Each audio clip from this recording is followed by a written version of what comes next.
Astaghfirullah. Bismillahirrahmanirrahim. Assalamualaikum warahmatullahi wabarakatuh. Alhamdulillah, wassalatu wassalamu ala rasulillah, wala hawla wala quwata illa billahi wa ba'du. Alhamdulillah, segala puja dan pujanya milik Allah subhanahu wa ta'ala. Di pagi yang cukup cerah ini kita masih dipertemukan lewat udara, sebagaimana kita dipertemukan di dunia, walaupun lewat media. Semoga Allah subhanahu wa ta'ala pertemukan kita juga di surganya Allah subhanahu wa ta'ala kelak. Amin ya rabbal alamin. Salawat dan salam kita hadiahkan tentunya kepada Nabi kita, Nabi besar Muhammad sallallahu alaihi wa ala alihi wasallam. Ma'asyiral muslimin wal muslimat dimanapun Anda berada, pembahasan di pagi hari ini kita akan membahas satu akhlak Nabi sallallahu alaihi wasallam yang berkaitan dengan bagaimana Nabi sallallahu alaihi wasallam memperlakukan anak-anak yatim. Ma'asyiral muslimin yang dimuliakan Allah Azza wa Jalla, sebenarnya Nabi sallallahu alaihi wasallam sendiri adalah anak yatim. Ketika ayahandanya Abdullah meninggal dunia, maka Nabi sallallahu alaihi wasallam berada di dalam kandungan ibundanya Aminah. Sehingga ketika terlahir saja Nabi sallallahu alaihi wasallam tidak pernah melihat ayahandanya. Tergambarnya pun tidak, karena memang meninggal dan Rasul masih berada di perut ibundanya. Dan itulah seyatim-yatimnya anak yatim. Makanya Allah subhanahu wa ta'ala berfirman dalam Al-Quran, wa wajadaka yatiman fa'awa. Allah telah dapati dirimu, wahai Muhammad, dalam kondisi yatim, maka Allah lindungi kamu. Maka Nabi SAW adalah Abul Aitam. Dia adalah anak yatim yang terlahir kemudian dipelihara dari tangan ke tangan, mulai daripada Halimah Sa'diyah, kemudian ke tangan pamannya Abu Talib, Abdul Muttalib, kakeknya, kemudian baru ke tangan pamannya Abu Talib, dan begitu seterusnya. Artinya Nabi SAW sangat mengalami bagaimana menjadi anak yatim.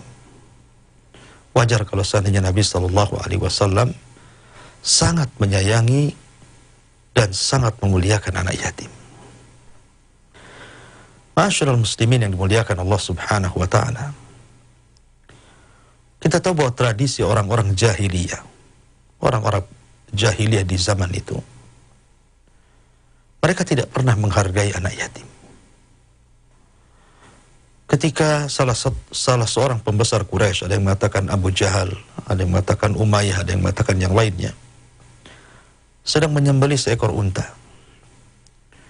Tiba-tiba datang anak yatim, tidak menggunakan baju, mendekati dan hendak meminta sepotong dari daging unta yang mereka sembelih.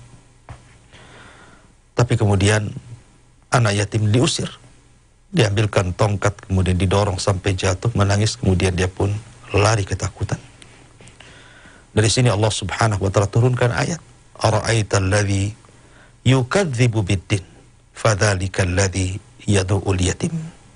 Tidakkah kau lihat mereka para pendusta agama itu? Siapa mereka? Salah satunya orang yang menghardik anak yatim. Dari sini menunjukkan bahwa orang-orang jahiliyah itu tidak punya rahmat dalam hatinya. Kalau seandainya Allah berikan sedikit saja, setitik rahmat di hati para pembesar Quraisy itu, tentu mereka akan mudah masuk Islam. Tapi karena kerasnya hati mereka, sebagaimana Allah subhanahu wa ta'ala berfirman, terkadang hati seseorang itu keras sekeras batu, bahkan asyaddu qaswah, bahkan lebih keras daripada batu. Ini pula lah yang menghalangi para tokoh-tokoh Quraisy untuk masuk ke agama Nabi Shallallahu Alaihi Wasallam karena kekerasan hati mereka. Salah satunya tidak ada rahmat kepada anak-anak yatim. Ma'asyiral muslimin yang dimuliakan Allah Azza wa Jalla, di tengah-tengah orang-orang Quraisy yang tidak punya rahmat kepada anak yatim, lahir sebuah sosok teladan umat Islam, Sayyidul awwalina wal akhirin, manusia yang terbaik yang berjalan di permukaan bumi. Dialah Nabi Shallallahu Alaihi Wasallam. Merubah ada tradisi yang buruk di masyarakat jahiliyah yang mereka suka menghadik anak yatim, maka Nabi SAW datang membawa rahmat bagi anak-anak yatim. Ma'asyiral muslimin yang dimuliakan Allah Subhanahu wa taala, ketika Nabi SAW mengirim pasukan ke Mu'tah, kita tahu bahwa ada 3 pemimpin yang diamanahkan Nabi SAW dalam perang Mu'tah itu. Pertama, bendera dipegang oleh Zaid ibn Harithah. Kalau seandainya gugur maka Ja'far ibn Abi Talib. Kalau seandainya gugur maka dipegang oleh Abdullah ibn Rawaha. Allah takdirkan dalam perang Mu'tah ini orang sangat sengit yang tidak imbang secara jumlah dan kekuatan. Maka gugurlah 3 manusia yang tidak pernah terulang seorang ibu melahirkan mereka. Zaid ibn Harithah, Ja'far ibn Abi Talib, dan Abdullah ibn Rawaha. Semua mati syahid di perang Mu'tah. Kabar kematian 3 sahabat mulia ini membuat sedih Nabi Shallallahu Alaihi Wasallam. Karena di antara mereka ada yang memiliki keluarga dan di antara mereka ada yang memiliki anak yatim. Salah satunya adalah Ja'far ibn Abi Talib radhiyallahu an. Ketika kabar meninggalnya Ja'far ibn Abi Talib, sesaklah dada Nabi Shallallahu Alaihi Wasallam. Sedih, bagaimana tidak? Dia meninggalkan anak-anak kecil. Maka Nabi Shallallahu Alaihi Wasallam datang mengunjungi keluarga Ja'far. Dilihatnya keluarganya sedang menangis. Dan Nabi Shallallahu Alaihi Wasallam membiarkan selama 3 hari. Setelah itu Rasul mengatakan, setelah 3 hari jangan ada lagi yang menangis. Maka Nabi SAW memanggil 2 putra Ja'far, Muhammad ibn Ja'far dan Abdullah ibn Ja'far. Kemudian Nabi SAW mencukur keduanya, mencukur rambut keduanya, kemudian memeluknya, kemudian mengatakan, adapun Muhammad ibn Ja'far maka sangat mirip dengan pamanku Abu Talib. Adapun Abdullah ibn Ja'far maka dia sangat mirip dengan diriku, khalqi wa khuluqi, baik secara fisik ataupun secara akhlak. Maka Nabi SAW mengambil kedua tangan Abdullah ibn Ja'far, seolah-olah kemudian mengangkat ke langit berdoa, dan Rasul mengatakan, ya Allah, gantilah bagi Ja'far pengganti yang terbaik. Ya Allah, gantilah bagi Ja'far pengganti yang terbaik. Ya Allah, gantilah bagi Ja'far pengganti yang terbaik. Kemudian Rasul mendoakan kepada Abdullah, Allahumma barik li Abdillah fi safqati yamini. Ya Allah, berkahi anak ini. Ya Allah, berkahi anak ini. Nah, ketika Nabi SAW mendoakan seperti itu, datanglah istri daripada Ja'far ibn Abi Talib, menangis melihat anak-anaknya dan mengatakan, siapa lagi bapak mereka, siapa yang akan memberi makan mereka. Maka Nabi SAW meyakinkan, memberikan tawakal yang kuat dan mengatakan, jangan bersedih, mereka anak-anakku, ana waliyuhum fid dunya wal akhirah. Saya yang akan melindungi mereka baik di dunia ataupun di akhirat. Lihat bagaimana Nabi SAW mencontohkan betapa sayangnya Nabi SAW kepada anak yatim. Makanya wajar Allah Subhanahu wa ta'ala memberikan balasan kepada setiap orang yang memelihara yatim dengan balasan yang besar.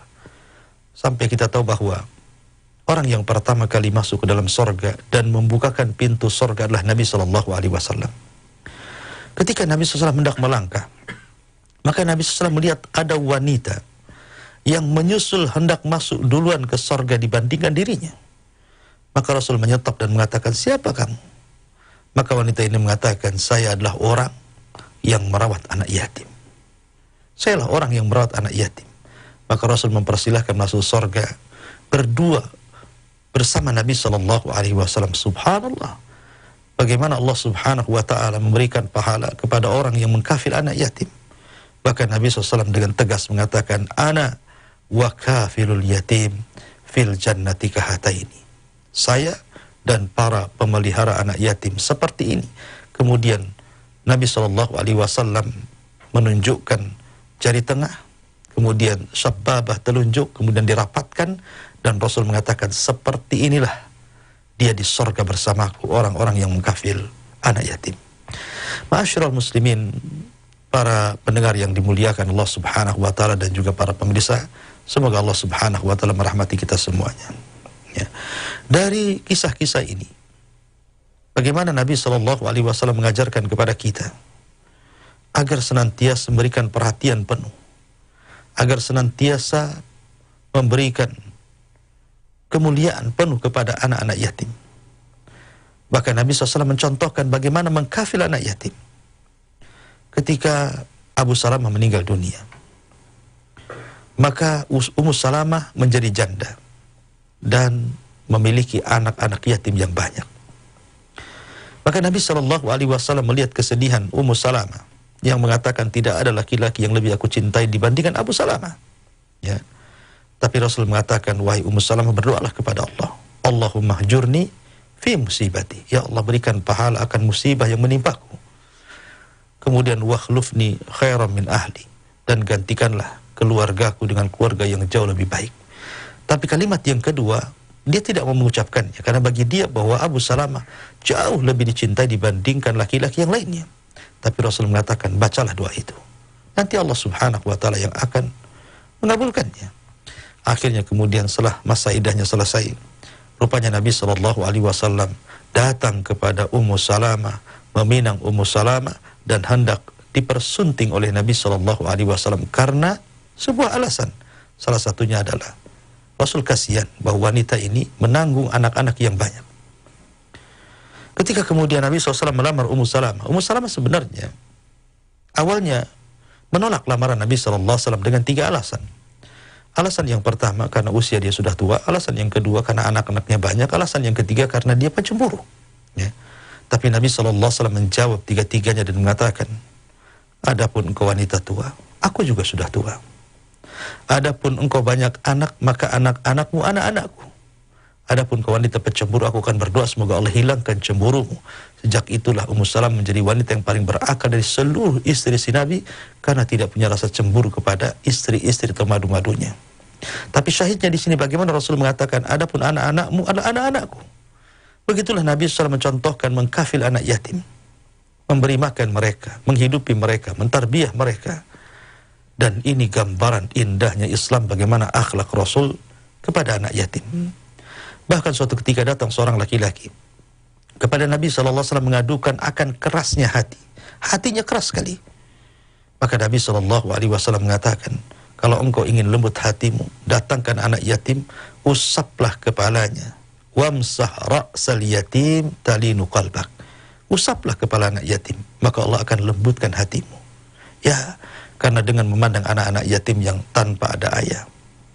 Sementara kita tahu bahwa ayah itu sebagai pelindung bagi anak, berbeda dengan ibunda. Apabila anak yang disakiti, pasti laporannya kepada ayah.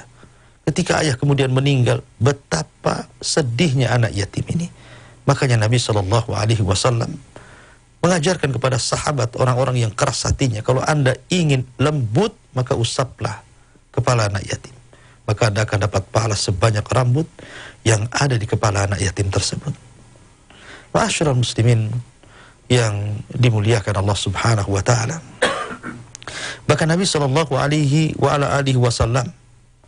bersabda dalam sebuah hadis, bagaimana Nabi SAW menjelaskan salah satu keutamaan anak-anak yatim adalah as-sa'i ala al-armalati wal miskin kal mujahid fi sabilillah.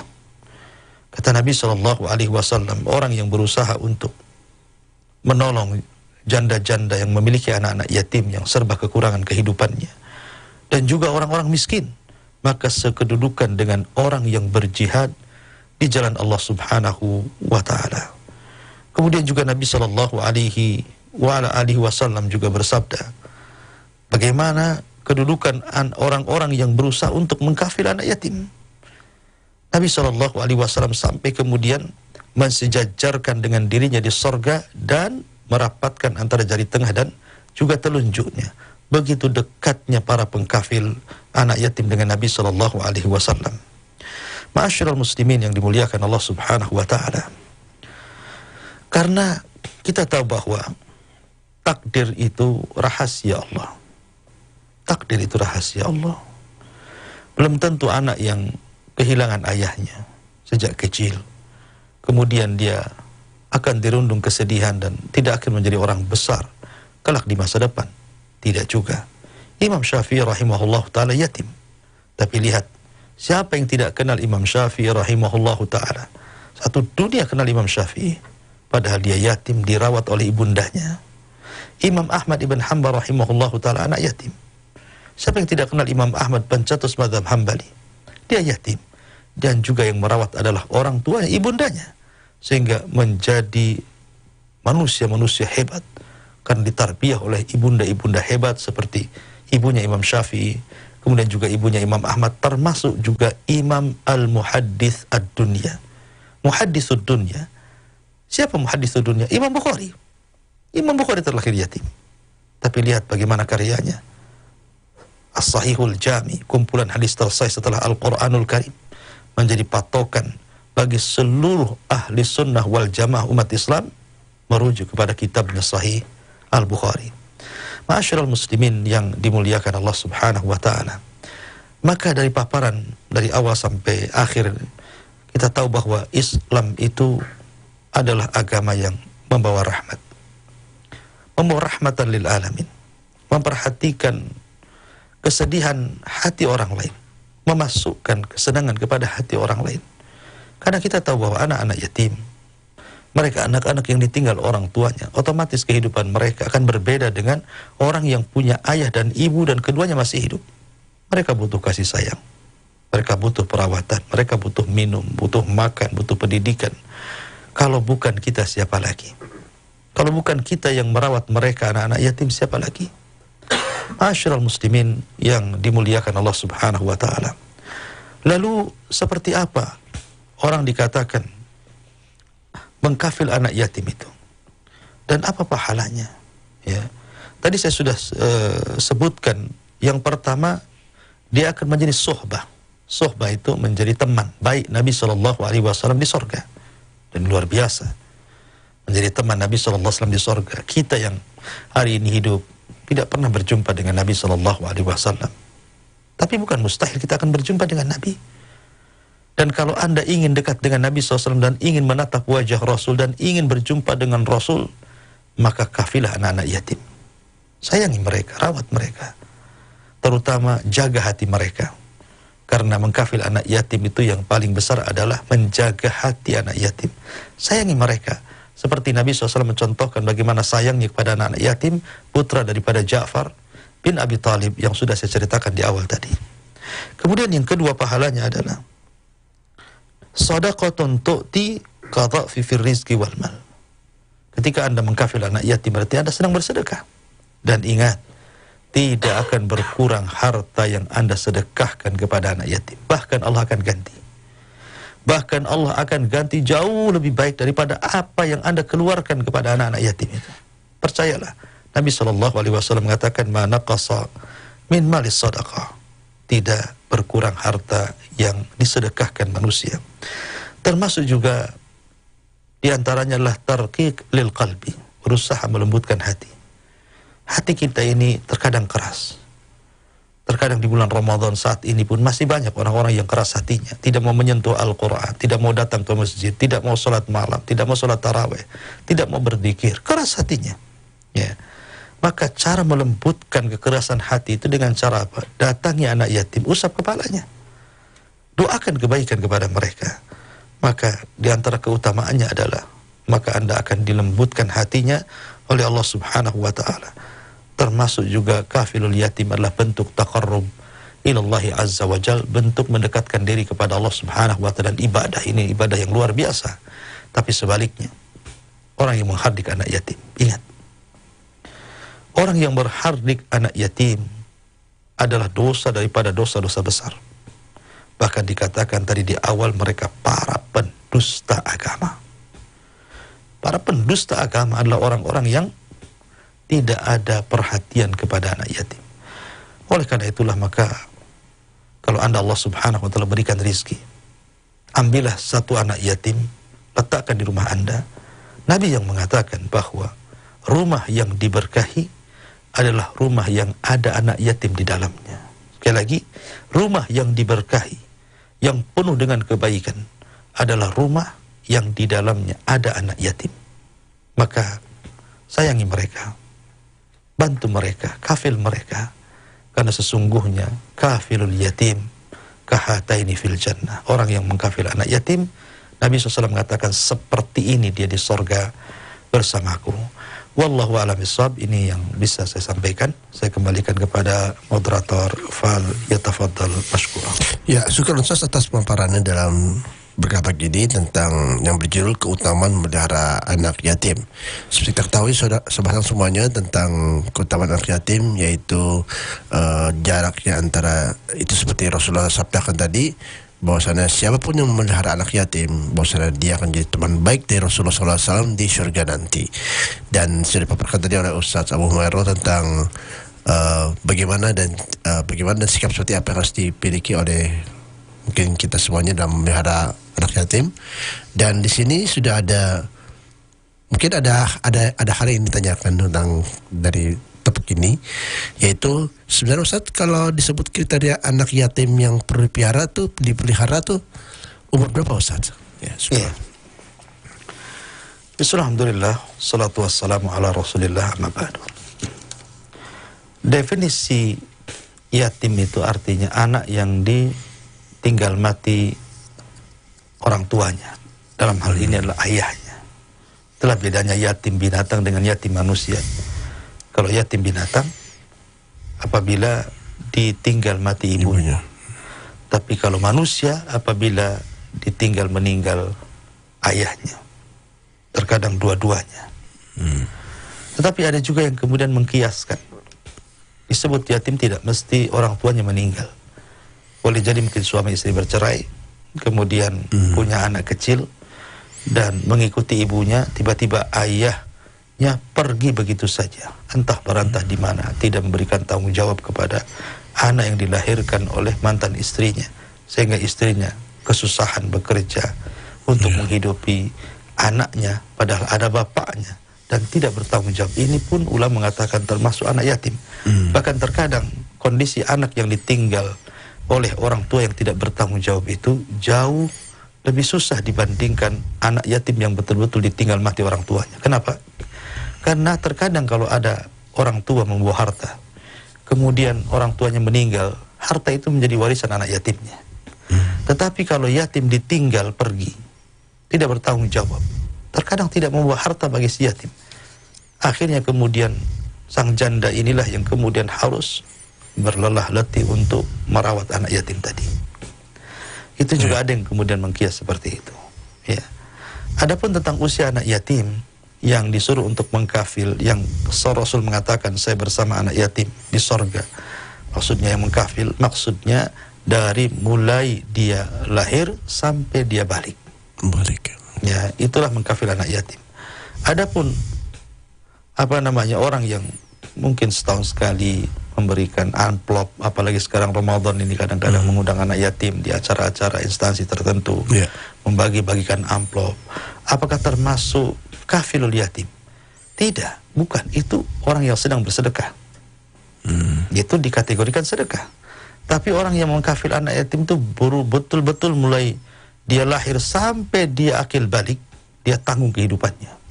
Dia tanggung makannya, dia tanggung minumnya, dia tanggung pakaiannya, dia tanggung pendidikannya sampai dia balik. Setelah balik maka bukan yatim lagi, karena Rasul mengatakan la aitama ba'dal bulugh. Tidak dikatakan anak yatim kalau sudah menginjak akil balik. Wallahu a'lam. Baik. Berarti memang agak lebih luas Ustaz ya, bahwasanya anak yatim itu tidak harus dengan meninggal oleh ayahnya Ustaz ya. Lalu Ustaz, ada pertanyaan berikutnya Ustaz. Bagaimana Ustaz bila misalnya tadi dikatakan bahwasanya bila anak yatim itu adalah orang yang diberikan kemampuan secara finansial, dan juga bila anak yatim itu ternyata mempunyai sifat agak sedikit terkadang suka antagonis Ustaz ya. Itu bagaimana kita bersikap ya Ustaz? Syukur. Ya, alhamdulillah. Kalau seandainya Anda mengambil anak yatim kemudian digabungkan dengan anak-anak Anda, Maka tolong jangan dibeda-bedakan antara anak kandung dengan anak angkat dari anak yatim. Tetap kita harus adil. Ya, jangan sampai anak yatim yang digabungkan dengan anak-anak Anda merasa kecil hati, merasa tidak mendapatkan perhatian dibandingkan anak-anak yang lainnya. Sehingga ketidakadilan ini akan mempengaruhi psikologi anak, apalagi kalau dia tumbuh besar, dia merasa sedih. Ya, mentang-mentang tidak ada bapaknya, ikut dengan orang lain, diperlakukan tidak sebagaimana anak kandungnya, maka ini akan menanamkan psikologi yang tidak baik. Maka Islam mengajarkan untuk berbuat adil. Ya, kalaupun anak yatim itu memang nakal, itu ujian. Kita harus sabar. Ya, itu ujian. Terkadang Allah uji dengan kenakalan anak yatim. Tetapi dengan kesabaran itu kita bisa mengalahkan kenakalan. Karena ada orang yang tidak sabar, akhirnya tidak bisa menjadi kafil anak yatim dan tidak mendapatkan keutamaan yang disabdakan Nabi Sallallahu Alaihi Wasallam. Saya bersama para pengkafil anak yatim itu seperti ini, maksudnya seperti jari telunjuk dan jari tengah, kemudian dirapatkan di sorga, kata Nabi Sallallahu Alaihi Wasallam. Allah. Baik. Tadi katakan Ustaz bahwasanya jangan menghadik anak yatim. Maksudnya menghadik seperti apa Ustaz? Apakah sedemikian dahsyat menghadiknya? Iya, menghadik anak yatim artinya melakukan sesuatu dengan perbuatan. Ya. Jadi dosa perbuatan seperti mendorong. Ya, mendorong seperti tadi asbab nuzul ara'aital ladzi yukadzibu biddin. Ada anak yatim yang didorong tongkat Abu Jahal, kemudian tersungkur dan menangis.